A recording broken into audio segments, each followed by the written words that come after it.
with a belly gun. Like a bachelor waiting for the girl, I want to see the sun rising and fall into the wind. I want to feel the wind blow into my head.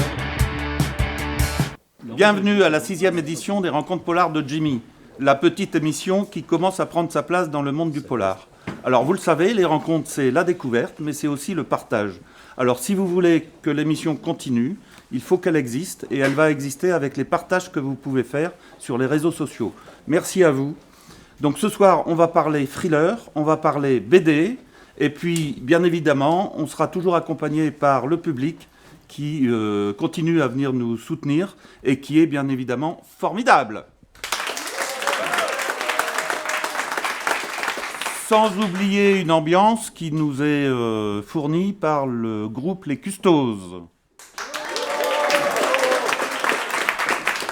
Maintenant, on va démarrer l'interview tête d'affiche. On va y aller avec David James Kennedy. Dans son officine, il fait ses potions, quelques pincées de peur, un soupçon de suspense, un fond d'histoire du passé. Il nous met ses personnages dedans, il nous les concasse. Et ensuite, il tire une mixture qu'il va distiller pour nous soumettre une drogue qui va nous rendre addicts à ces thrillers. Ce monsieur est un apothicaire, c'est l'apothicaire du thriller, c'est David James Kennedy. Salut David. Bonjour Jean-Marc. Alors, on va parler de ton roman, bien évidemment, Malgré elle. Oui. Mais avant, je voudrais aborder un sujet sur ton écriture. Tu dis écrire par envie. Bon. Mais moi, je me dis, un mec qui met 10 ans à écrire celui-là, Ressac, d'accord, il y a un certain acharnement. Oui. C'est ce que tu dis aussi. Ouais. Bon. Alors, qu'est-ce qui te pousse vraiment à passer 10 ans sur le même roman, à passer presque 4 ans là, sur celui-là, hein, Ouais, 3 ans et demi. 3 ans et demi. Qu'est-ce qui te pousse vraiment? Est-ce qu'il y a vraiment que de l'envie? Ouais, je pense que c'est le sentiment majeur. C'est tout d'abord, il faut avoir une idée forte, quelque chose qui te permet d'y retourner pendant tous ces mois et qui te tienne jusqu'au bout. Et au fur et à mesure que l'histoire se construit, j'adore vivre avec mes personnages, créer cette intrigue, la monter de bout en bout et ensuite pour arriver au produit fini. Ouais, c'est vraiment l'envie qui est essentielle, je pense. Ouais. Il y a une certaine rigueur aussi dans l'écriture, on est obligé. Il y a des moments où on pourrait faire autre chose, etc. Mais il faut s'y tenir assez régulièrement de toute façon. Essayer d'écrire presque tous les jours pour arriver au bout, sinon on se sort de l'intrigue et on a du mal à y rentrer et écrire juste à nouveau. Dans Malgré elle, la base de ce roman est un fait du passé, Oui. qui s'est passé pendant l'adolescence des personnages. Oui. Et cette histoire, ce drame, est le fil conducteur de tout ce roman-là. Donc c'est quelque chose qui est très important par rapport au passé. Et tu dis que ce passé, il est impalpable. Comment on arrive à écrire sur de l'impalpable? C'est quoi l'impalpable pour toi? C'est quelque chose auquel on n'accède pas facilement. Et justement, le passé, c'est quelque chose auquel on accède via ses souvenirs, mais quasiment uniquement. Et ensuite, le héros peut trouver d'autres ficelles pour y accéder à nouveau. Mais je trouvais ça assez magique parce que l'écriture, c'est un exercice qui est assez solitaire, qui fait appel... on y met pas mal de soi, surtout dans le premier roman, le deuxième aussi un petit peu. Et c'est la possibilité de revenir sur des choses que l'on a vécues ou qu'on aurait aimé vivre en sélectionnant peut-être les meilleurs instants, les exacerbants, et c'est quelque chose de très agréable. Qu'est-ce qu'il y a de toi dans Malgré elle? Voilà. Oui. C'est toi qui as démarré. C'est moi qui ai démarré, exact. C'est... il n'y a pas des choses peut-être très précises, c'est un tout, c'est... Bon, le personnage principal, Tom, qui est assez sportif, assez casse-cou, j'ai toujours bien aimé, même si là je l'ai exacerbé, j'ai certainement pas fait ce qu'il a fait dans le bouquin, mais c'est quelque chose qui me fascinait, donc à travers lui, peut-être que j'ai vécu aussi certaines choses. Il y a cette ambiance lycée qui est au départ et qui ressurgit ensuite. On a toujours une nostalgie un petit peu de certains événements passés, et encore une fois, la magie de l'écriture, c'est de pouvoir repartir dans les meilleurs instants du passé et et de les revivre, peut-être parfois de les modifier, de les amener comme on aurait aimé qu'ils soient. Mais ceci dit, je repartirai pas en arrière, hein. C'est l'avenir, moi, qui m'intéresse. Et le fait de pouvoir revivre certains moments, ça, c'est formidable et c'est quelque chose que Et ça que t'arrive nous de donne repartir dans les mauvais moments? plus rarement. Je suis assez positif, j'aime bien revivre les bons moments, les mauvais moments, moi, non, c'est pas trop mon truc. Ouais. Ouais. Écriture positive, mais ça Ouais, se tout sent. à fait. Ça se sent. Rythmée, positive, pas de Merci. temps mort. C'est David, Dans Malgré elle, c'est c'était David James. c'était un peu le but. c'est Ouais. David James. Merci. Ça me fait plaisir. Bien. Avant de parler du livre, je vais te poser une question entre nous. Hein. Vas-y. La caméra sont pas là. Non, il n'y a personne, Il y a c'est assez personne, intime. C'est assez intime. Et donc, est-ce que tu pourrais me donner en exclusivité, donc pour moi, hein, l'histoire de ton dernier rêve? L'histoire de Malgré elle est née d'un rêve. C'est peut-être pour ça que Bah tu me oui. poses la question. Voilà, donc c'est pas mon dernier Alors moi, rêve. je me dis, mais moi, quand je me lève le matin et que je vais écrire un bouquin, mes rêves, ils m'ont pas dit, bah tiens, voilà une histoire, débrouille-toi. Je rêvais plus Mais quand j'étais môme, mais ce rêve-là m'avait marqué. Je me souviens que j'écrivais Ressac à l'époque, et je me souviens d'être dans ce rêve et de me dire mais c'est génial cette histoire, c'est génial. Et le matin, quand je me suis réveillé, il me restait pas grand-chose finalement, mais j'avais noté ce qui me restait. J'avais fait un petit fichier que j'ai gardé quelques années dans mon ordinateur parce que j'étais persuadé de tenir la trame de mon prochain roman.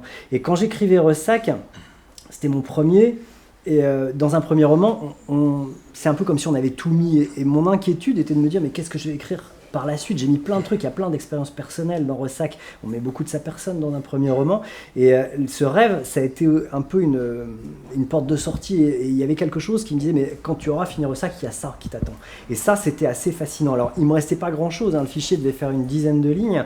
Mais à la base, ce dont je me souviens, c'est qu'il y avait quelque chose de Psychose d'Hitchcock, du film Psychose d'Hitchcock. Et je me suis dit, bon, ok, je peux pas le prendre comme ça brut, et il faut que j'apporte quelque chose de nouveau, que je le remette au goût du jour. Et c'est là que la science est un peu entrée en jeu. Ouais. Alors, on va parler en effet de Malgré elle, donc l'excellente édition Fleuve Noir. C'est un pavé, hein. 270 pages. 570 pages. C'était plus court. Ouais. Ben, ça s'est imposé comme ça, c'est pas calculé. En même temps, bon, c'est le format de roman que j'aime bien lire. Hein. Ça permet de passer pas mal de temps avec les personnages et de créer une intimité avec eux. C'est assez sympathique, ça. Ouais. Alors, il y a 133 chapitres, Ouais. donc c'est très rythmé. Oui. Il n'y a pas de temps mort. Non. Et il y a un suspense addictif, c'est-à-dire, moi j'ai lu d'une traite. Ben, Bon. c'est ce que je voulais, c'est ce que j'ai essayé de faire. Alors lui, malgré c'est un peu particulier. Je me souviens que quand j'écrivais le roman, j'ai pas mal pensé au film avec Harrison Ford, Le Fugitif, Oui. où c'est hyper rythmé d'un bout à l'autre. Et je voulais aboutir à quelque chose qui soit, bon, c'est très différent du Fugitif, ça n'a pas grand-chose à voir d'ailleurs, mais je voulais aboutir à quelque chose qui soit un peu dans cette verve, ouais, dans ce style. D'accord. Donc c'est une histoire de vengeance, Oui, c'est une histoire qui parle aussi de la mémoire. oui. Est-ce que tu peux nous parler du pitch Ouais, bien du sûr. début? Donc l'histoire de Malgré elle commence à Paris, dans un lycée parisien, en 1989. Il y a un drame qui va survenir donc, au cœur d'un groupe d'ados. Ensuite, on va retrouver Tom, l'un des ados à l'époque, en 2015, donc 26 ans ont passé. Et il vit toujours à Paris et il va découvrir un message abandonné sur son répondeur. Il va découvrir que ce message est une voix du passé. C'est un appel au secours. C'est un de ses, on va pas dire un pote, une de ses anciennes connaissances de lycée qui autrefois lui a sauvé la vie et qui l'appelle là au secours. Donc en quelques heures, Tom va tout quitter, donc il va se passer quelque chose dans sa tête. Il va partir pour l'Europe du Nord jusqu'aux confins des côtes suédoises. Et bon, il ne reverra jamais son avis vivant malheureusement, mais il y a des éléments qu'il va trouver sur place. Il y a des photos, un mail angoissant et des photos qui vont dater de 89. Et il va rapidement comprendre qu'il s'agit d'une vengeance, et une vengeance dans laquelle la jeune fille dont il a été le plus proche à l'époque, Emma, a de grandes chances d'être mêlée. Voilà, et à partir de là, donc il va se retrouver embarqué Et dans ça va continuer. une course-poursuite infernale à travers le monde jusque...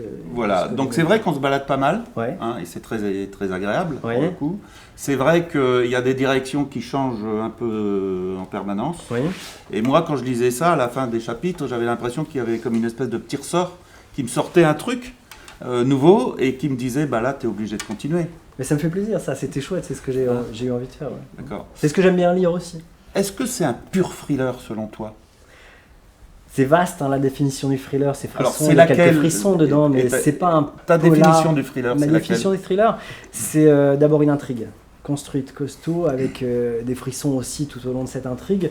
Et ce que j'ai toujours adoré, quel que soit le genre de thriller, c'est être chopé dès le départ et être relâché, ne pas pouvoir lâcher le bouquin et être relâché à la fin sur une grosse impression. Donc évidemment, c'est ce que j'ai essayé de faire. Bon, j'espère parvenu pour certains, d'autres qui ont peut-être moins apprécié le bouquin, je sais pas. Mais voilà, c'est ça ma définition du thriller. D'accord. Bah, c'est très réussi. Merci. Hein. À la fin, il y a c'est pas un chapitre, c'est un complément. Vous voyez ? Donc je vais vous lire ce qui est écrit. Si vous préférez croire que ce livre n'est qu'une pure fiction, n'allez pas au-delà de cette page. Bon, c'est une invitation Alors, ça... masquée pour, oui, pour y pour aller. aller plus loin. Bon. Ouais. Alors, sans tout dévoiler, qu'est-ce Ouais. que tu mets derrière? Une sorte de making-of. Voilà. Donc les recherches, un résumé des recherches que j'ai pu faire durant l'écriture du roman, avec deux sujets principaux. L'un des sujets, on ne l'abordera pas parce qu'on va spoiler un peu l'intrigue si on le fait. Le deuxième, c'est évidemment, ça on l'a dès le départ, c'est la composante cérébrale. On y arrive petit à petit, en fait, on ne l'a pas vraiment dès le départ. Mais moi, je parlais tout à l'heure de remettre l'histoire de Psychose au goût du jour, et pour ça, donc, j'ai creusé pas mal l'IRM cérébral, les données actuelles sur le cerveau, sur la mémoire, etc. Et ensuite, j'en ai fait une synthèse et je l'ai intégré dans l'intrigue. Donc, comment dire, sans trop spoiler... On peut parler des projets. Ouais, tout à fait. Projet Bren aux Ça, ce sont des USA. projets, voilà, Et il y a un projet équivalent en France, Ouais. récent, Ouais, qui sont subventionnés à la hauteur de milliards ouais, tout ou à de fait. millions d'euros, de dollars, et qui ont quel objectif? Mais le but, c'est d'établir, à terme, de mieux connaître le cerveau et d'établir une cartographie cérébrale, de savoir quelle zone fait quoi, et d'avoir quelque chose qui soit de plus en plus précis, de plus en plus détaillé, et d'avoir, donc, par le biais de l'IRM, une IRM qui soit à l'échelle du neurone. Ça serait formidable. Je crois qu'actuellement, on est autour de 5000 neurones, mais avec un IRM particulier, hein, dont la puissance est, je crois, presque 20 fois supérieure aux IRM que l'on connaît dans le domaine médical classique. Mais ce qui m'intéressait vraiment en abordant le sujet scientifique, c'est d'aller... Vous savez, dans le sujet scientifique, il y a une espèce de domaine que tout le monde connaît. Actuellement, on y a été confronté par la médecine ou par diverses émissions ou autres. Et ensuite, il y a une espèce de bande plus sombre qui est la recherche actuelle, qui viendra ensuite sous la lumière et que les gens découvriront. Et au-delà de cette bande sombre, il y a la limite de la fiction. Et cette limite de la fiction est mouvante, c'est-à-dire que les bandes se déplacent et ce qui est dans l'ombre va arriver sous la lumière, etc. Donc moi, ce qui m'intéressait vraiment, c'est d'aller perdre mon lecteur sur cette ligne qui est à la limite de la fiction et ensuite qui se demande ce qui est vrai, ce qui est pas vrai. On est bien paumé. Et Hein. voilà, donc à lui de se faire sa propre idée. Et bon, je le dis un peu à la fin, mais ce qui est fictif aujourd'hui peut vraiment devenir réel Oui. très vite. Donc est-ce que ça veut dire que tu crois qu'un jour, il y aura un ordinateur qui va simuler le cerveau humain? Ça en prend le chemin, c'est possible. C'est possible. Maintenant, j'espère pas, mais bon, ça en prend le chemin. D'accord. Donc ça, c'est des thèmes qu'on rencontre dans ton roman. Oui, Il y en a un autre qu'on ne va pas aborder, Oui. mais je dirais ça a la même puissance. oui. Et donc ça donne vraiment un intérêt exceptionnel à ton thriller. Non seulement il a du rythme, non seulement il n'a pas de temps mort, ça avance, on s'attache aux personnages, bon, de temps en temps ils disparaissent, mais C'est un thriller. ben, La c'est règle un du thriller, thriller. c'est Hein, ainsi. bon. Mais en plus, on apprend, mais on se pose plein de questions sur des sujets fondamentaux comme ça. Oui. Hein, et ça, est-ce que tu continues à travailler dans cette veine-là? Alors oui, parce que bon, j'ai une profession qui est à la base scientifique. Enfin, je suis issu d'une formation en tout cas scientifique. Il y a quelque chose qui me fascine, et notamment dans le domaine médical, parce qu'on y a tous été confrontés à un moment ou à un autre, soit directement, soit avec des proches. Et c'est un domaine qu'on connaît. Et c'est toujours, dans les thrillers, j'ai toujours apprécié. Il y a toujours quelque chose de fascinant là-dedans. Donc, dans le suivant, oui, il y aura une composante scientifique qui sera toujours présente, qui ne sera pas le thème essentiel du bouquin, mais qui sera toujours présente. Là, c'est pareil, c'est pas le thème essentiel du bouquin, mais ça prend une place importante quand Oui. même. Hein. Oui. Alors, mon petit doigt m'a dit que tu étais en train de finir l'écriture de ton troisième. Oui, et que tu t'étais basé sur un fait historique du XXe siècle. ouais, tout à fait. C'est quel fait? Je vais pas le dévoiler là parce que ça dévoilerait une partie de l'intrigue évidemment. Je sais pas comment le roman va être présenté, hein. C'est-à-dire que est-ce qu'on se servira de ce fait pour présenter le roman ou non? Je sais pas, sincèrement. Donc je vais pas le dévoiler là. Ça a augmenté la complexité du Qu'est-ce roman. que tu peux nous dire sur le troisième? Parce que franchement, quand on a annoncé ta venue ici, j'ai eu plein de questions sur il en est où de son troisième? Je suis en phase de relecture. C'est une relecture. Le bouquin est écrit, mais bon, pas lisible. C'est une relecture qui est assez profonde. Je pousse pas mal de choses. Il y a des chapitres que je réécris, d'autres que je comble, d'autres que j'enlève. C'est un peu les premières lectures sont ainsi faites. Et ensuite, donc, c'est corrélé à un fait historique majeur du XXe siècle. Ça a été formidable parce que évidemment c'est quelque chose qui m'a passionné, hein. Je parlais de l'idée forte qui permet de revenir sans arrêt vers l'écriture quand ça dure 3 ou 4 ans, et j'ai adoré creuser le sujet évidemment. Par contre on a une contrainte supplémentaire, il ne faut pas raconter n'importe quoi, et il faut que l'intrigue s'insère parfaitement, colle parfaitement et puisse s'imbriquer parfaitement à ce fait historique. Donc ça a été un peu compliqué au départ. Ensuite, une fois qu'on a trouvé le fil, ça va mieux. Et puis bon, le tout, c'est toujours pareil, c'est qu'il faut pouvoir intégrer sans casser le rythme. Donc là, c'était un peu la même problématique dans Malgré elle avec le domaine scientifique. On est dans l'intrigue, dans le thriller.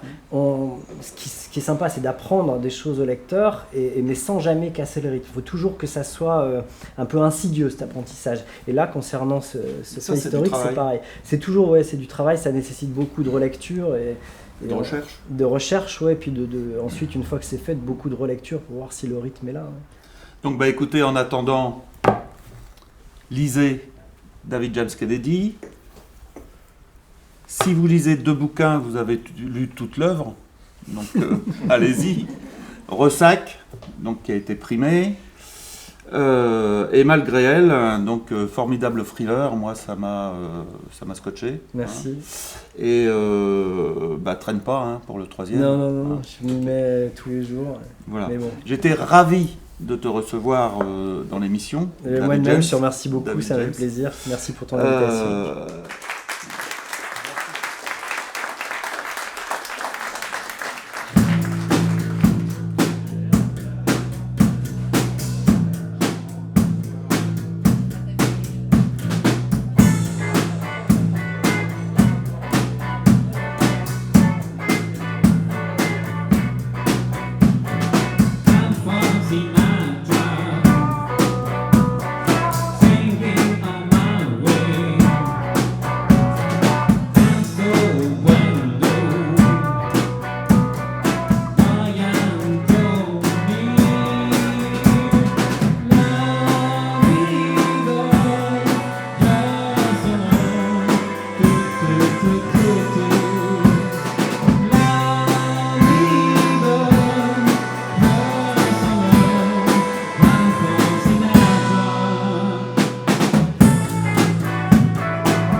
La prochaine émission, nous recevrons 2 auteurs. Une grande dame de polar que nous accueillerons fin janvier, et probablement En attendant la neige.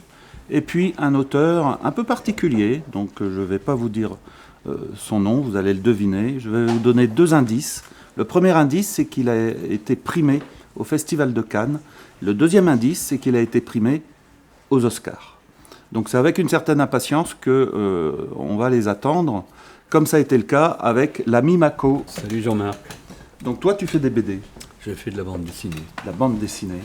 Donc tu en as fait combien?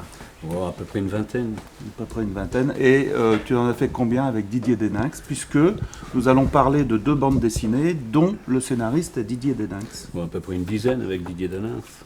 Alors comment s'est passée votre rencontre? Lors d'un salon polar à Try-Saint-Léger, donc pas très loin d'ici. On était donc invités, et puis à midi, on a mangé une pizza, qui était infâme.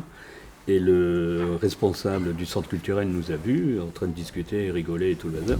Il s'est dit, tiens, je vais les prendre ces deux-là pour faire comment on appelle ça, travailler sur le site, à condition d'Anax, d'écrire une mode dessinée, des illustrations, c'est pas de la bande dessinée. Et cette pizza, on ne l'a pas digérée, on était à l'hôpital tout de suite, on était aux urgences et on était côte à côte dans le lit, ce qui fait, dans chacun dans son lit, hein, ce qui fait qu'après on a discuté. Ça fait des liens. Et non, ça fait des liens, ça, franchement, les pizzas... Les urgences, ça fait des liens. Voilà. Et donc, après, avec ce travail-là, bon, c'était que de l'illustration. Moi, mon truc, c'est plutôt la bande dessinée. Ouais. Et donc, au moment de se séparer, de partir, on pleurait chacun de notre côté. Hein, tu vois, et j'ai dit, ben, écoute, moi, j'aimerais bien faire de la BD. Mais est-ce que tu aurais, par exemple, quelque chose dans le tiroir? Et donc, il m'a donné une nouvelle. Il m'a dit, moi, j'ai pas le temps. Hein. Donc, toi, si tu veux, tu l'adaptes. Et à partir de là, c'est le premier travail qu'on a fait qui s'appelait La Page Cornée, je crois. Et bien sûr, à condition que je lui faisais voir le travail au fur et à mesure que ça avançait. Quoi. Voilà. Et ça a commencé, puis ça a tout. Et vous en avez fait une dizaine? Une dizaine, si c'est pas 15. 15. Alors, comment t'expliques la fusion entre vous deux? Qu'est-ce qui fait on que se voit ça pas, colle? on se voit pas trop. D'accord, donc vous engueulez pas? On s'engueule pas. D'accord. Et non, sans Que cause. chacun a son petit caractère? Non, ouais, c'est surtout le sien. Surtout le sien. Oh, c'est D'accord. terrible. Non, mais c'est quelqu'un de très très bien, qui n'a pas du tout la grosse tête, etc. Donc ça s'est toujours bien passé. Les suggestions que je pouvais apporter à certaines choses, bon, il était d'accord ou pas, mais au moins, c'était pas un refus net et catégorique. Quoi. Il y avait toujours une entente entre nous. Quoi. Parce que Deninx, quand même, il a un créneau, si je peux dire, dans son écriture. Hein. C'est quelqu'un de très engagé. Ouais. Hein, il se dit communiste libertaire. Ouais. D'accord. Et donc, est-ce que vous avez ce rapprochement au travers de ces idées d'engagement, et lesquelles sont-elles?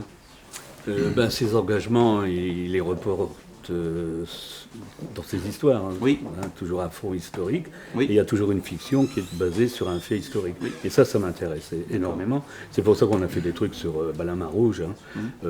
Après, sur la main rouge.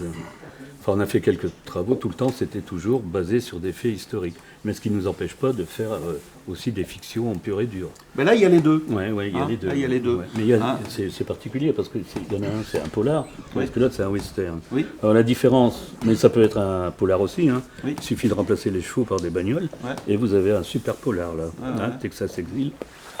Toi, tu fais que des BD de polar? Non. Non. Je fais que des westerns et polars, ouais. Western. Ouais, western. D'accord. J'ai baigné dans le western. Tout gosse. Alors, on va parler de Texas Exil. Ouais. Donc, le personnage Fulbert Jolras. Jolras. Il n'y a que lui qui peut inventer un nom pareil. Il est à Paris en 1871, Dans la commune. pendant la Commune, et il va être obligé de fuir De Paris. s'expatrier, ouais. Pour quelle raison? Ou pour des raisons politiques, hein, je crois. Hein. Je n'ai pas trop creusé de son côté. Moi, ce qui m'intéressait, c'est de savoir un petit peu comment quelqu'un qui vivait en Europe partait aux États-Unis. Quoi. Alors que, si tu me permets, Oui. la bande dessinée démarre par une petite première partie Oui. qui se passe à Paris, lors de la Commune, Oui.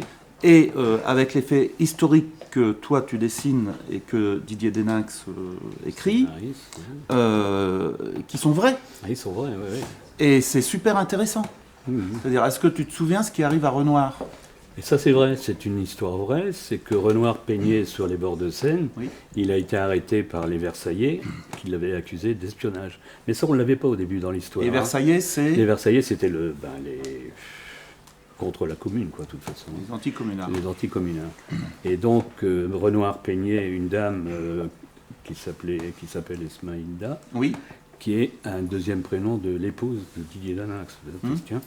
Et donc, il dessine, il peint, et il est accusé d'espionnage. Et c'est Courbet Oui.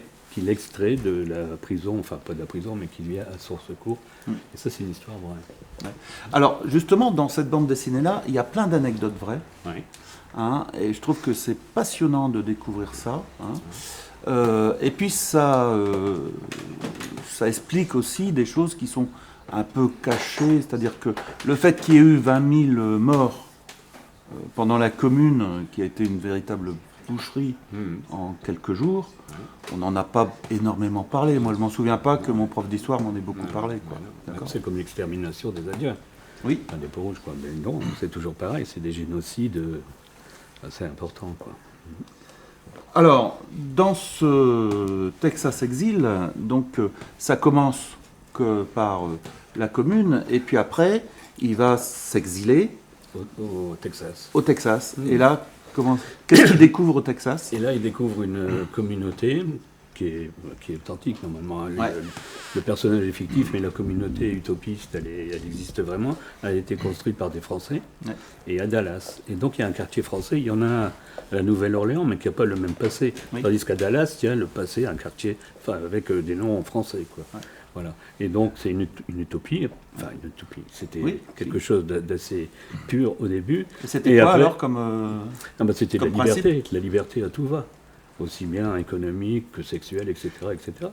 Avec dans cette communauté-là, le développement des personnes au travers du temps de travail qui diminuait grâce au progrès. Voilà, exactement. Et moi, ça m'a fait penser au communisme, ça. Ouais. Donc c'est du communisme avant l'heure? Peut-être, ouais.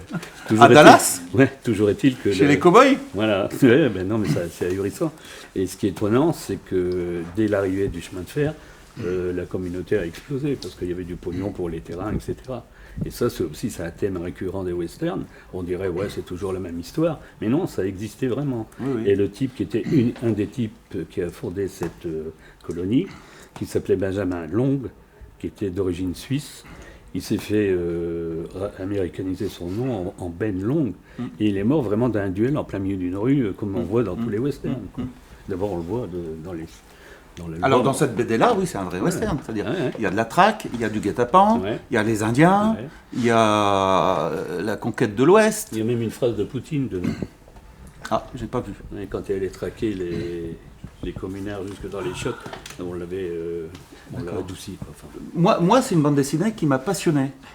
c'est gentil. Parce que, en effet, j'ai appris d'abord plein de choses. Et c'est vrai qu'on a toujours l'impression que c'est des choses dont on ne parle pas. Enfin, non, mais il y a des personnages hauts en couleur, ne serait-ce que le maire du je ne sais plus quel arrondissement, qui faisait des expériences sur les cornes d'escargots. Il croyait que les escargots communiquaient entre eux grâce à leurs cornes et avec le fluide, l'ancêtre de l'Internet, peut-être. Mais ce type, donc il faisait ses expériences avec des escargots, il y en avait partout.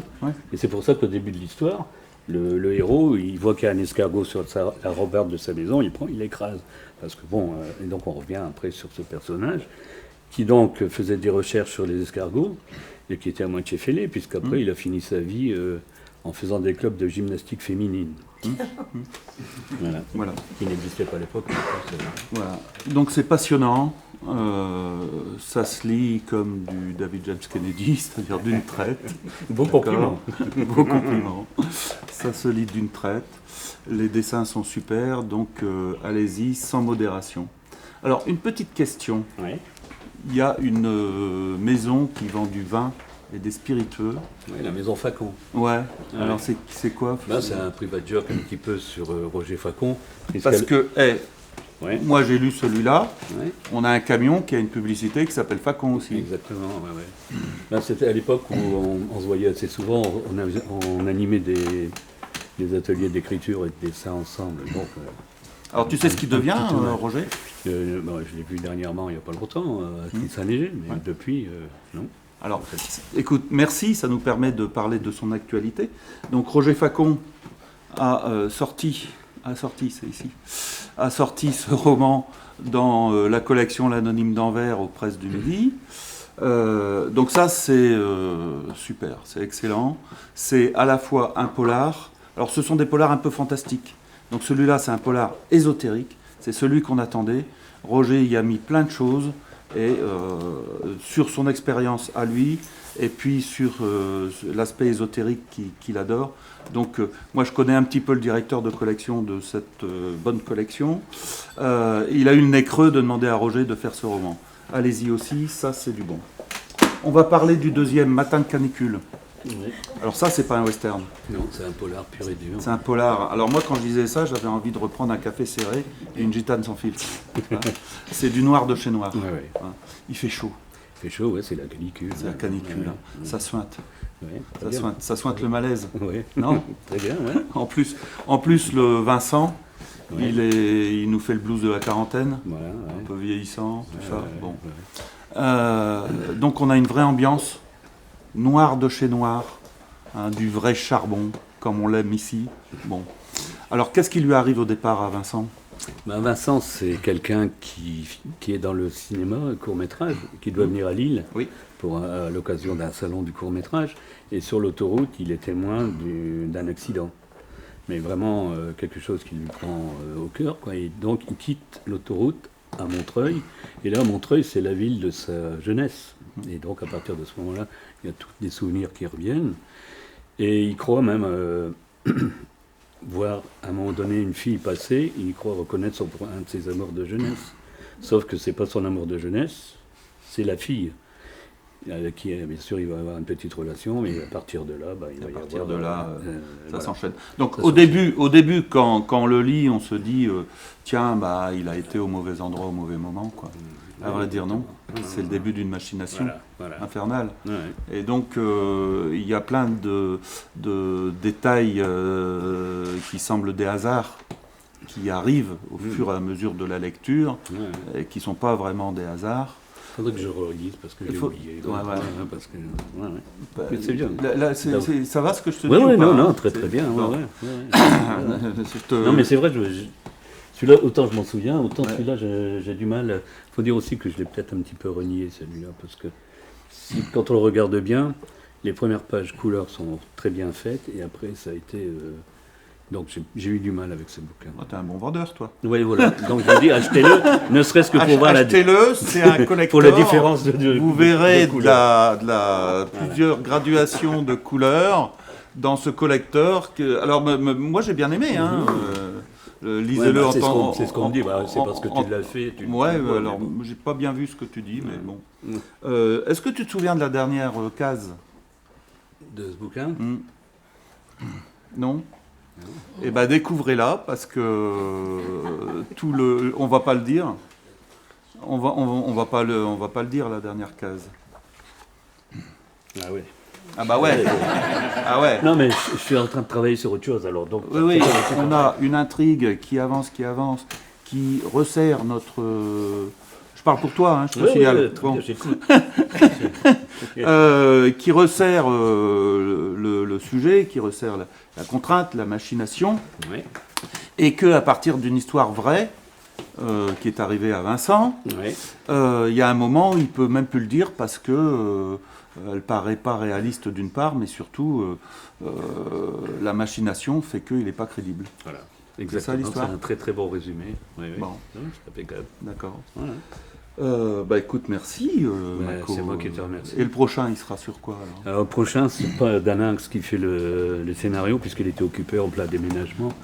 Donc, j'ai eu l'occasion, je le voyais plusieurs fois, mais on tournait plus ou moins autour. Et donc, c'est Marc Villard, un autre scénariste, un autre écrivain polar, qui m'a donné... Un énorme un écrivain énorme- polar, Marc Villard. Bon, il fait bien 1m90. Hein, Ouais, c'est vrai. Et donc, il me dit, il faudrait qu'on travaille, machin, etc. Puis moi, j'avais besoin d'avoir un truc tout de suite, parce que j'avais pas de dessin à faire. Donc, lui, il m'avait dit, au mois de septembre, octobre, maintenant, je t'enverrai un scénario. Mais bon, comme j'ai insisté pour avoir quelque chose d'assez rapide, il m'a donné le dernier bouquin qu'il a écrit, il m'a dit, ça va te convenir. Alors, autant Daninx, il est plutôt côté est, Oui. on va dire, autant Marc Villard, c'est côté ouest. c'est-à-dire américain, rock'n'roll et tout le bazar. Ce qui fait que l'histoire qui m'a proposé, là, je peux en dire 2 petits mots. Ah, c'était la peau. Là, c'est l'histoire de 3 bras cassés, donc il y a une fille et 2 mecs qui font un casse à Bingham, dans le Vermont, aux États-Unis, en 1956. Et quand ils font le casse, bien sûr, ils prennent du pognon, machin et tout le bazar, et ils cassent les coffres où les gens mettent leurs secrets, plus ou moins, et ils prennent 2 toiles, 2 petites toiles d'un artiste. Ils ne connaissent pas, c'est plein de taches, ils trouvent ça dégueulasse, tout ça, mais ils disent, bon, on va le prendre quand même. Et ces 2 toiles, c'est des Jackson Pollock. Et ce qu'ils ne savent pas, c'est que cette banque-là appartient à la mafia. Et donc à partir de là, Ça se complique. ça se complique très très D'accord. voilà, en gros c'est ça. Alors ce qui est intéressant bien entendu, c'est qu'il faut se plonger dans le Vermont des années 56, les bagnoles, les fringues, les pompes à essence. Donc c'est différent, c'est bien. D'accord. Voilà. Est-ce qu'un scénario peut changer ta manière de dessiner? Non, je pense pas. Non. Non. Ok. Non, j'essaie tout le temps d'être réaliste. Tout Oui, ça, c'est ça. bon. D'accord. Oui, parce que même dans ce bouquin-là, quand il dit par exemple que les personnages ont une Ford Fairlane bicolore, parce que j'avais jamais entendu parler d'une voiture Fairlane bicolore, Ford, voilà. Donc c'est bien, on cherche, et avec Internet c'est magnifique, parce que on a toute la documentation au lit. Ok. Voilà. Grand merci. Ben, c'est moi qui Oh, j'ai été ravi de te recevoir. On attend les prochaines BD. Mais déjà, il y a pas mal à faire avec celles qui existent. Ouais. Hein, merci. Merci beaucoup. À la prochaine. À la prochaine. Et donc maintenant, on va passer à la chronique de Tom, donc qui va nous parler d'un polar jeunesse. Ce soir, les ados aussi ont droit à leur moment polar. Je vous présente Colorado Train de Thibaut Vermeau. Si vous avez aimé ça de Stephen King, c'est pour vous. Vous allez suivre 5 adolescents en 1949 qui vont être témoins dans leur village d'un meurtre atroce. Un enfant, à moitié dévoré. Ils vont décider d'enquêter le long des voies ferrées de Durango. C'est un premier roman très réussi, angoissant. Vous êtes le long des voies de fer avec eux, vous êtes dans la poussière, dans l'Amérique profonde, juste après la Seconde Guerre mondiale, alors que tout semblait normal, quelque chose va venir bouleverser leur quotidien. C'est un premier roman primé, le prix Vendredi en 2017 pour sa première édition, qui se veut être la relève du Goncourt pour les enfants. Je vais maintenant vous lire la 4e de couverture. Durango, 1949. La poussière rouge, les sombres rocheuses. L'Amérique profonde, toute juste sortie de la Deuxième Guerre mondiale. C'est dans ce monde-là que grandissent Michael et ses copains. Le gros Donnie, les inséparables Durham et George, Suzy la sauvage. Ensemble, ils partagent les jeux de l'enfance, les rêves, l'aventure des longs étés brûlants. Jusqu'au jour où un gosse de la ville disparaît, avant d'être retrouvé, quelques jours plus tard, à moitié dévoré. Aussitôt, la bande décide d'enquêter. Mais dans l'ombre, le tueur, la chose, les regarde s'agiter, et bientôt, les prend en chasse. Je voudrais aussi vous lire une citation de l'auteur, parce que je l'ai rencontré, il me l'a dédicacé. I will show you fear in a handful of dust. Merci Tom, c'était le mot de la fin. Donc un grand merci aux libraires Caminite, Christophe et Tom. Un grand merci à l'équipe de réalisation Jérôme, Drew et Fred. Un grand merci aux custos et un grand merci au public.